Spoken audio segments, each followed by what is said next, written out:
I'll talk about the cornerstone business, which is critical. I'll bring everybody up to speed with the latest developments with the One Small Town store. I'll touch upon some of the technology that we're working on without going into too much detail, because it is really sensitive information. But I just want to give a little bit of excitement. I want to spread a little bit of excitement. But to start off with, I'd just like to say, I wake up every morning and I have to pinch myself, I guess. I don't physically pinch myself, but I wonder, how the hell did we get here? How the hell did a little idea in 2005 develop into this? And then it reminds me, we got here because of relentless, never say die, carry on at all costs determination to make this work, or at least to get it into a position where it has a chance to succeed, where enough people figure this out, understand what it is that One Small Town's all about, how simple it is, and literally day by day, step by step. How do you eat an elephant? One bite, one mouthful at a time. How do you walk 1,000 miles? One step at a time. And it's just the more success we achieve on a daily basis now, on a weekly basis, and believe me, the success that we're achieving right now, it is so mind-blowing that I step back and I just go, there is no doubt in my mind, and there should be no doubt in anybody's mind, that what we are doing here is absolutely divinely guided. There is no shadow of doubt. There's no way I could have come up with this, or the ideas, or how it would evolve. How would we, the incredibly convoluted and complex journey that it took to get here, that's what blows my mind. And at times and moments and weeks and months and sometimes a year, where I believed, okay, this is it, we've hit the walls, that's it, we're going to back it up and stop. And just at the very last minute, the very last moment, something happens, just a spark that makes it carry on again. We have now reached a stage with One Small Town where I truly believe that we can no longer fail. I mean, everything is fallible, but because there's a growing number of people around the world, and with the incredible work that people like Julia and Michael and Christina and Fayez in Lebanon, and Opis and Llewellyn here in South Africa, and more people across the world in different countries are contributing towards making this a success. And the projects that we've started, the things we're about to release, the technology we're working on, and so forth, it is now very clear to me that it's an idea whose time has come. So I just want to express my deep gratitude to everybody here for being here on this call, for showing your interest. And hopefully some of you will end up taking this forward or become part of it in your communities.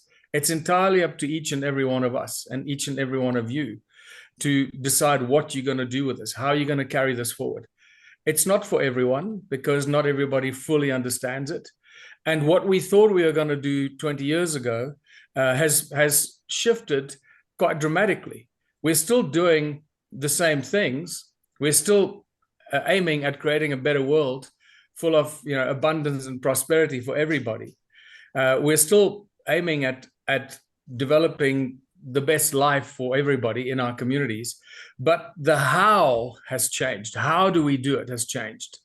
In the past, we've been supported mostly by the deeply spiritual people, and let's make love not war kind of people, and all that, and that's been beautiful, and I've been part of that journey, and I dove deeply into those conversations for lengthy periods of time. But then we realized that the moment you start to implement this initiative, the people that gave it birth, the people that gave it life, the people that supported it, the spiritual people that actually created this movement and grew around the world, are not necessarily the right people to implement it. They need to continue giving it the spiritual, the mental, the manifestation support, visualizing, manifesting, because that's what they're good at. But to implement this requires a slightly different kind of mentality. Because the moment you start to implement One Small Town, you start to knock on the door of the corporate red tape, the bureaucratic frustrations, and all the hurdles and obstacles that are thrown into our lives to trip us up, to make life difficult. And we've had to find ways around it and over it and under it. And guess what? We're doing it. We're succeeding on a daily basis. We find solutions for problems that many people thought were insurmountable. And here we are, as I said. So we find ourselves now, the kind of people that are coming forward and joining us are a different kind of person now, because the implementation of One Small Town requires somebody who's got very strong managerial capacity, who understands how to start a project and make it succeed, how to grow it from an idea, to implement it, to project management, manage it, and to make it a success, both success as a project and success financially as well, or success commercially, or a success community-wise, or a success from the, to make the idea turn it into a success. And that requires a slightly different person from the kind of support that we've had for nearly two decades now. So it gives me great joy to see those kind of people suddenly waking up, because for a long time we didn't think, or I didn't think, that the business-minded business people would really embrace One Small Town. And guess what? I was proven wrong once again, because suddenly these heavyweight business people are going, oh my God, this is a great idea. I think this is fantastic. Yeah, let me write some business plans and let me get this thing going. And the project managers that have worked on huge international projects that are really good at what they're doing, they are now stepping up and they're coming together in small groups and pockets all over the world and starting to put the cornerstones and the foundations together to make sure that when we do launch One Small Town, it is a success. Because we don't want failures. We don't want to fail at this. We want this to succeed. And that requires this kind of hardcore vision, project management kind of mentality to make this thing work. So I'm very happy to report that this is where we are right now.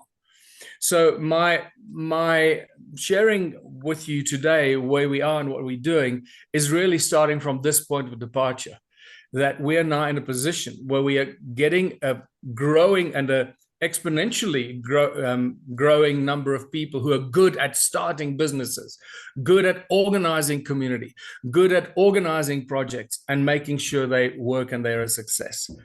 And it starts really with some of the technologies that we're busy working on. And we've been blessed by being given or handed technologies that are game changers, from healthcare to energy, to agricultural technologies, to seed technology, to pyrolysis technology, turning plastic and rubber to oil, to air conditioning technology, to water purification, desalination technology, and so on and so on. It is staggering to see how the inventors are finding One Small Town and realizing that that One Small Town is a wonderful home for them to be able to share their technology and get it out to the world. And we are now sitting at a stage where we have started to manufacture. I'm not going to go into detail because this is sensitive stuff, and I know that there may be infiltrators and agitators that may want to do us harm, that may not want us to succeed.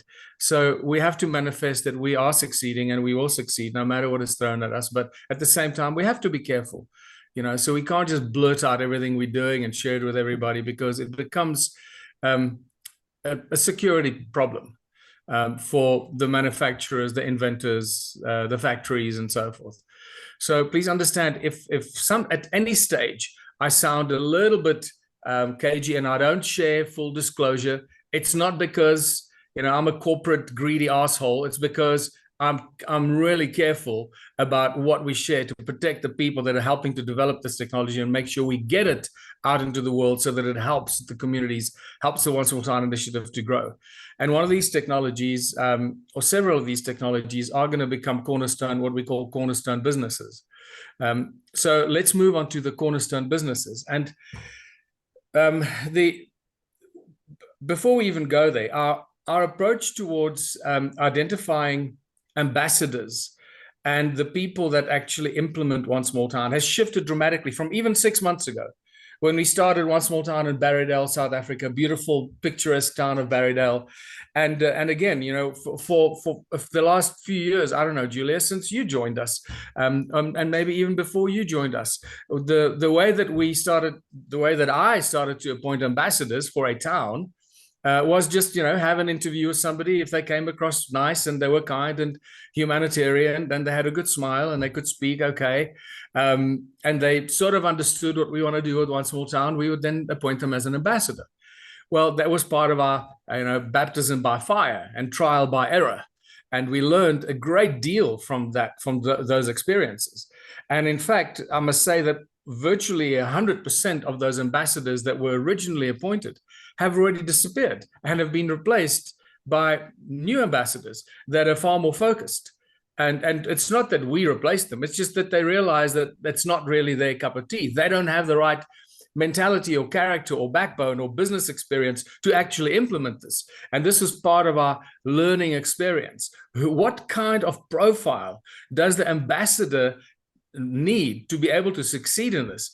And in essence, we realize that, oh my God, this is almost like we are becoming a bit of a corporation, because the kind of person that has to implement One Small Town has to have serious management skills, managing people, managing projects, solving problems, you know, dealing with issues and personality issues and so forth, and community issues and friction and arguments and things like that. And so we realized, you know, that can't be like a spiritual bunny, a spiritual hippie kind of person, because that's just not going to resolve anything. They're going to sit in a circle and sing kumbaya, and we're not going to resolve anything. And we must sit in circles and sing kumbaya and manifest, but not to solve problems like that. So we now know that, and the kind of profiling that we're doing to appoint ambassadors has shifted dramatically. We need somebody who's literally got the kind of profile that a very experienced international CEO would have, or a very heavyweight general manager for a large business and a large company with many different departments, with many different people, with many different skills, because that's in essence what One Small Town will do.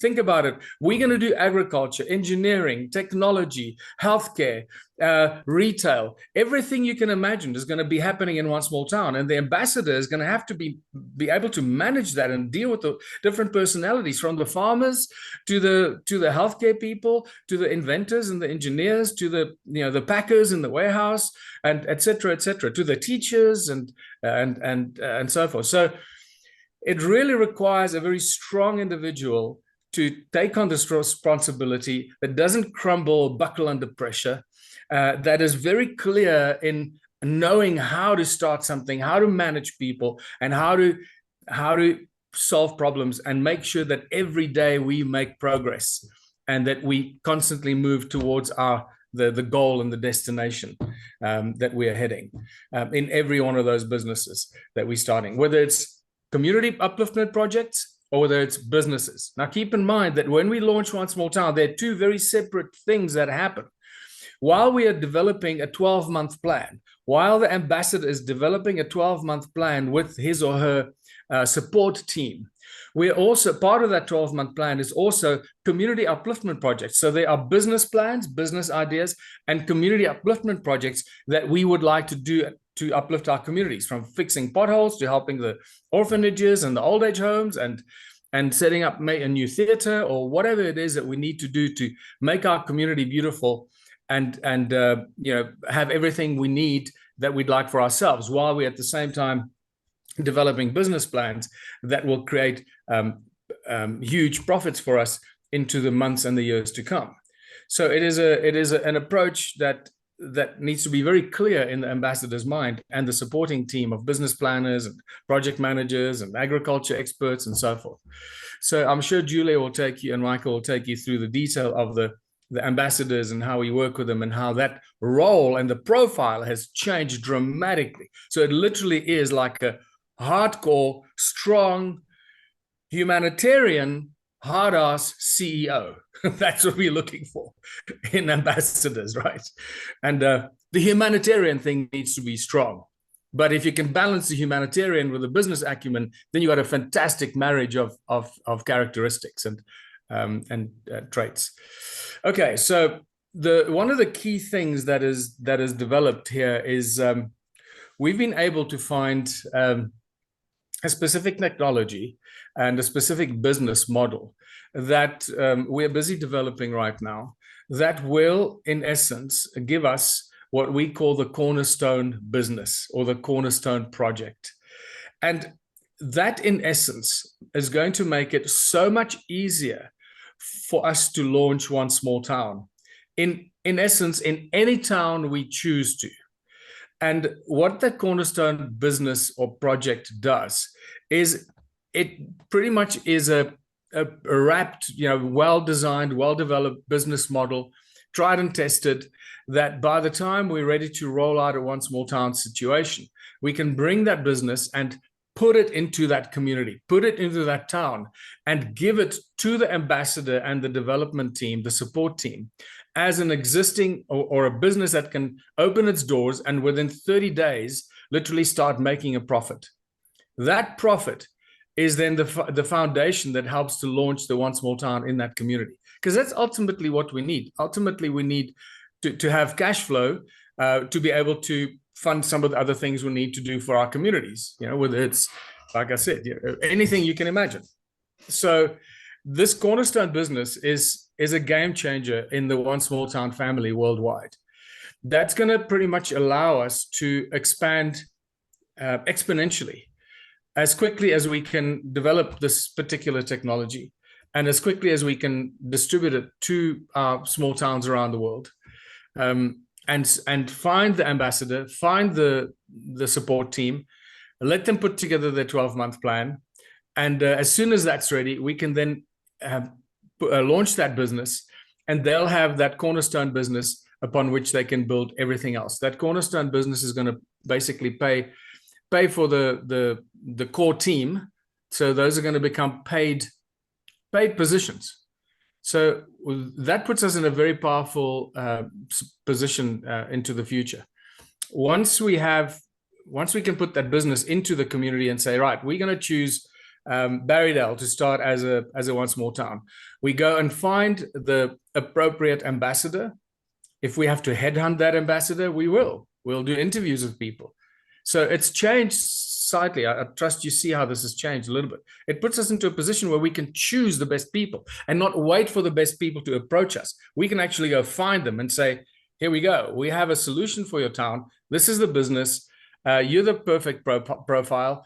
And appoint that ambassador and the support team to run and launch that business with the monthly turnover and profits, which are really, really wonderful for a relatively small business. And from that moment on, that ambassador and that support team have got the foundation to do many other things.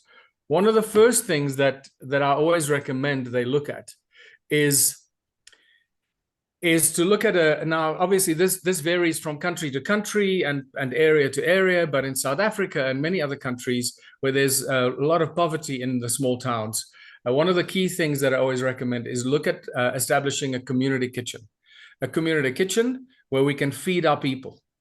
And that is a hugely very powerful, supportive part of the One Small Town activity, because once we have identified the community upliftment projects and fixing the roads and painting houses or whatever it is, fixing our theaters and sporting fields and orphanages and so forth.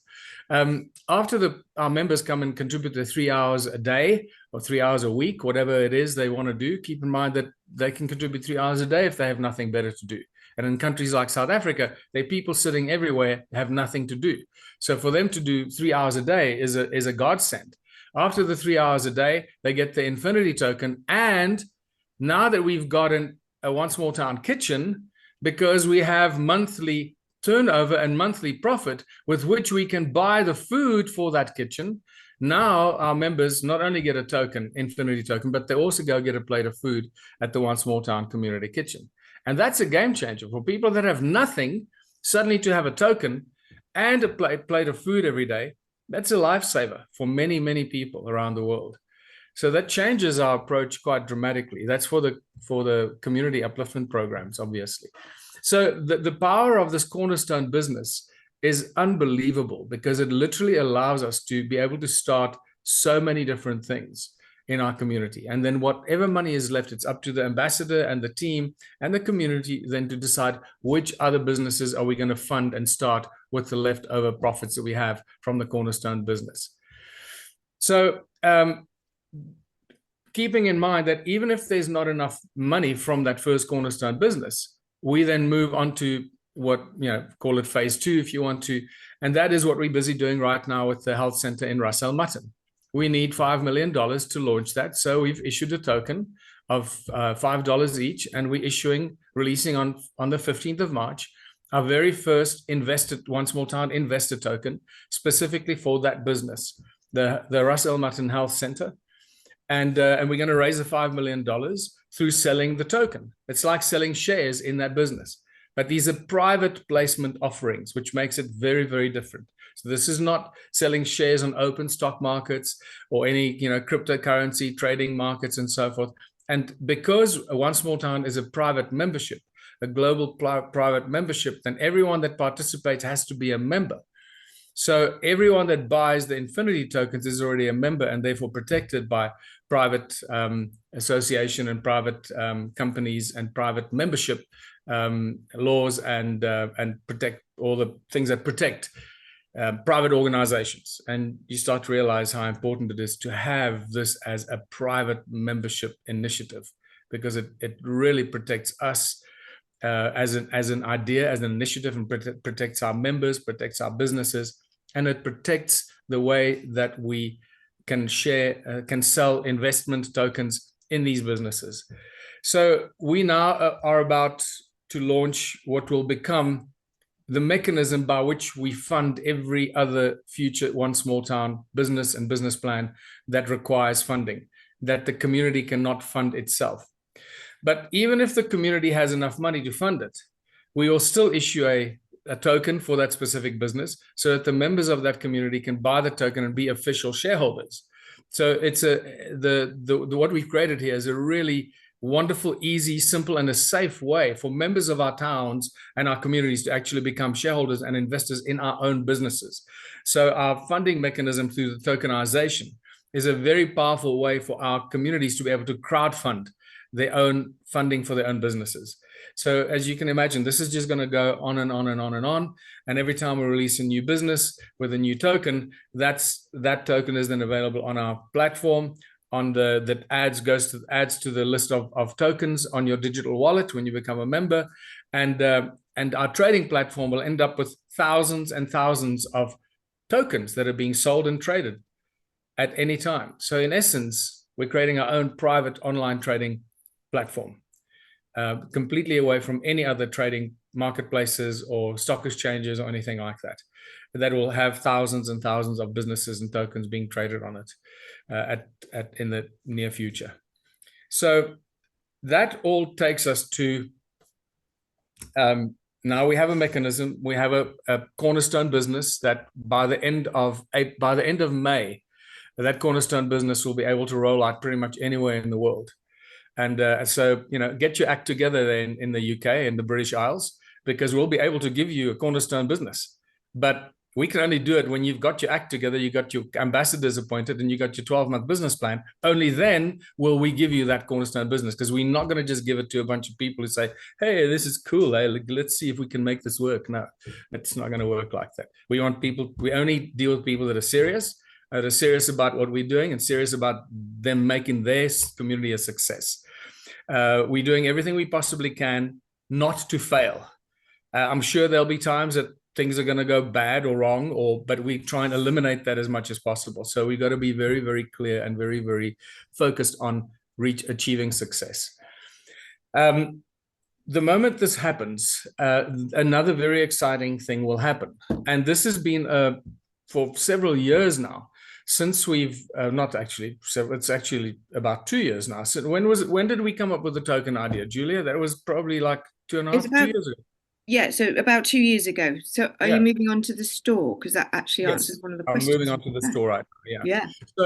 So, the infinity token, only the idea of that only really came up 2 years ago when we were trying to find a solution for how do we measure the fact that somebody has contributed their 3 hours a week or 3 hours a day.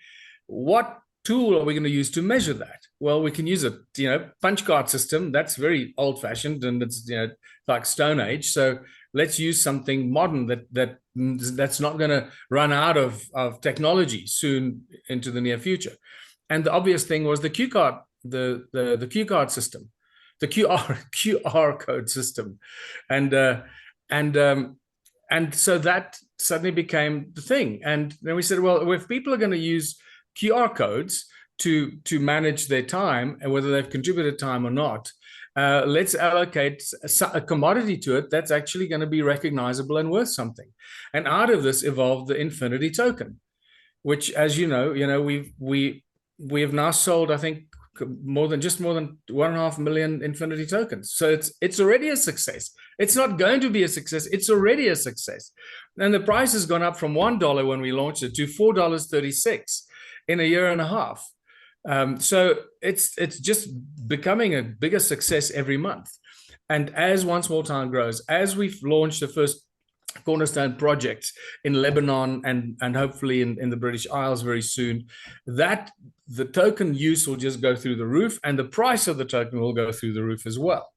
Now, we didn't launch the token to get rich. Okay, so it's not like Bitcoin. We didn't launch the token to get rich, although Bitcoin originally was launched with, I believe, an intention to help us have a means of exchange outside of the financial systems. Well, Infinity token steps in where Bitcoin failed us. Bitcoin can no longer be used as an alternative means of exchange. It's impossible. It doesn't work. It's a mess. It's become a means of enrichment now for people and not really helping communities around the world. So Infinity token has become that because anyone, anywhere in the world can sign up as a member right now. It takes them 2 minutes. The moment they're a member, they have their digital wallet, they can buy some tokens and they can start using their tokens to trade and exchange things and do whatever. Or they can become part of One Small Town, start earning their tokens, and then start trading and exchanging or selling their tokens. But one of the questions was, after the launch of the Infinity token, the recurring question was, well, what can I buy with my Infinity token? Where can I go and buy stuff? Can I go into a shop and buy stuff with it? Or can I use my membership card to go and buy stuff in any shop? And the answer to that is no, because this is a private membership. Until such time that shops recognize the Infinity token, they want to use it, it's really to be shared between us. But this suddenly brings us to a very exciting moment. So what became clear was that the people in the impoverished communities that don't have much IT skills or phone skills, or they might not have a smartphone, they still have the old kind of phones, and they can't, go into their digital wallet on their phone and send their token to somebody else. The whole idea was that the Infinity token is a means of exchange outside and away from the fiat currency system. It's between our members. It's in our membership. It's a private exchange means. So it's our business. It's nobody else's business. It's a willing seller, willing buyer thing. You agree to contribute your 3 hours and you receive a token. It's all by agreement, all by terms and conditions. And it's very normal kind of practice in private clubs and so forth. So what happens if I, the whole idea was that if I have a bag of corn flour, but I don't have bread, and you have 5 loaves of bread and you don't have corn flour, we might be able to exchange things. So I'll say, well listen, I need a bicycle, and you've got a bicycle, but I've got, how many tokens do you want for your bicycle? And you'll say, well, give me 10 tokens. Okay, we agree on it. I send you 10 tokens. You give me the bicycle. Simple. So you can start exchanging things for tokens, anything, as long as it's between members that have tokens in their wallets and you can exchange them. But what if members are not savvy enough to be able to do that? How do they exchange things and get something and get food? Because food is number one priority for us, to make sure people have food. And then it became very clear. We need to set up a One Small Town store that becomes the intermediary between somebody who wants to who wants to get food or get a bicycle or get, a lawnmower or clothing or anything, and those who don't have anything. So in essence, the One Small Town store is going to become a true trading store, right? And because we are not doing this for profit, this is purely an exchange trading, a trading store. We can issue as many tokens as we need to a trading store to be able to exchange for goods, because that's our choice. It's we create those tokens, right, as One Small Town. So we can set up a One Small Town store in your community, and then with the money and the profits that we make from the cornerstone business, the community can then decide, let's take 1/3 of that money and we go buy food at source. So we buy food from the farmers, we buy food from the clothing manufacturers, we buy things from source and put it into our store, starting with food, obviously, always food first. And so we buy that food, or we can buy that food, and I'm talking now for fiat currency, for pounds or euros, right? Or we can go to the farmers, local farmers, and say, okay, instead of selling your product to the market, we'll buy it from you. Well, because we're allocating, 30% of our profits from our cornerstone businesses, we're allocating towards buying food for our One Small Town store. That's our choice, and that's how we stock our store. So now we stock our store, and those people that don't have anything to trade with, or that they don't know how to trade or use their phones, literally just come to the store. And they say, well, I've got 10 tokens that I earned in the last month, and I need food, I need this, I need that. So they can then get their stuff from the One Small Town store. Now, the question is, well, how do you price things? What is the value of things? And that took us a little while to figure out. So how do we do that? Again, a little hiccup. You think about it, you come up with an idea, and you come up with a solution quite quickly. So the way we price things, or let me just say this. For example, you might have a spare lawnmower in your backyard that you haven't used for 2 years. So you say, well, look, I don't need the lawnmower. Let me take it to the One Small Town store and trade it in for some tokens. So you take in your lawnmower or your car or whatever, your unwanted bread or milk or whatever. And this becomes an option for the farmers as well, or home industry people that are making jams or clothing or anything. You can take it to the store and you can get infinity tokens for it. Or if you're a farmer, we can choose to buy things from you as a farmer. So the management of the One Small Town store can choose what they want to use fiat currency for, to buy in to that store, so our people can purchase it with, or obtain it with, their tokens. So you can get your tokens in various ways, or you can then come to the One Small Town store and trade your tokens for food or a bicycle or clothes or anything else. Think of the thrift stores, the secondhand clothing stores. It's pretty much like a secondhand clothing store, except we trade everything, not just clothes. And instead of giving people money, we give them infinity tokens. And with those tokens, they can come back and get something else for their tokens later.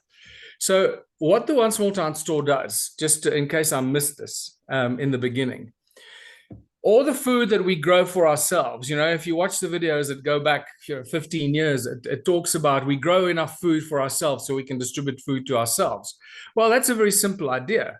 It's a lovely humanitarian utopian idea, but try and do that in a capitalist model, and you realize that it's actually almost physically impossible. Because the moment you start plugging in business plans and agricultural business plans and growing seeds and this and that, how do you then, and you grow food in a commercial venture, how do you then take a portion of that food? It's supposed to be a commercial initiative and a business that's owned by the community and a farmer or an investor. How do you take a portion of that then to distribute among the people? It doesn't work. It's going to collapse the model, the profit-making model.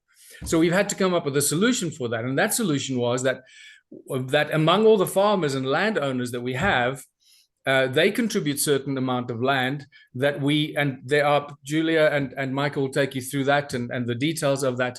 And that land we then use what we call our community gardens. And in those community gardens, we then grow all the food we need for ourselves. That is not for sale. It's food that goes to us to feed our communities, and the food that goes into the One Small Town store. All right. So not to be confused between the commercial farming that we do because that stuff is for sale and into the world. But we can also buy it from those commercial farmers. Remember, we've now got money from other businesses, so we can actually, it becomes a closed loop system where we buy our own food from our own farmers that we help to fund. So in essence, we still keep the food in the One Small Town community, except we buy it back with cash because the farmers need cash to survive. So I trust it makes sense to you. I hope it makes sense to you. This is a spectacular model, and it's just getting stronger and better and bigger every day. And we just realized as well in the past week that once the One Small Town store is up and running, and we've got it running smoothly among our members, nothing stops us from opening the doors to outside people who want to come buy stuff with cash. But that's still something that we're going to have to work on, because we don't want to, because it's going to be very cheap. So we're going to have to find a way how when outsiders want to come and buy stuff from our One Small Town store, they don't come and buy everything up and then there's nothing left for our members. So these are little things that we need to still figure out. What I haven't shared with you, which I digressed from, is how do we determine the value of the token in each different country? And it's very simple, because the token represents 3 hours of work. In South Africa, that's about 26 Rand per hour.